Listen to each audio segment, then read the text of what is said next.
எப்படியும் உன் ஃப்ரெண்டுகளாம் வரத்தானே செய்வாவ. அவங்களுக்கு எடுக்கும்போது நீயும் சேர்ந்து எடுத்துக்க உனக்கு ஒரு சேலைய, சரியா? சும்மா சேர்த்து வைக்கிறேன்னு சொல்லிட்டு உனக்கு தேவையானதை கூட வாங்காம தெரியாத சொல்லிட்டு ஒழுங்கா நீ ட்ரெஸ் எடுத்துக்க. அப்ப நீங்களே எடுத்துக்கங்க.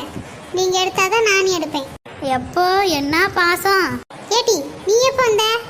சும்மா வந்ததே தெரியாம வந்து பூத மாதிரி நிக்கிறா பாரு பின்னாடி. இப்போத்தாம்மா வந்தேன்.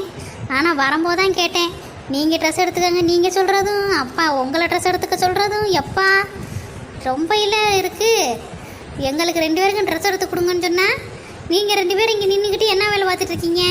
இங்கே பாருங்கள், உங்கள் 2 பேருக்கு எடுக்கிறதா எடுங்க. எங்களை நாளைக்கு கூட்டிகிட்டு போகிறீங்களா சொல்லுங்கள். நான் அப்புறம் அப்போ தான் போய் நாளைக்கு போகிற ட்ரெஸ் எல்லாம் எடுத்து வைக்க முடியும். ஆமாட்டி, நாளைக்கு ட்ரெஸ் எடுக்க தான் போகிறோம். போ, சும்மா பெரிய மனுஷன் பேசும்போது இடையில வந்துக்கிட்டு போய் வேலையை பாரு. போ, இந்த அப்பா காப்பி கேட்டாவே போய் ஒரு டம்ளர் காப்பி போட்டு எடுத்துகிட்டு ஓடியா. போ, எனக்கு குறுக்கலா வலிக்குது. போய்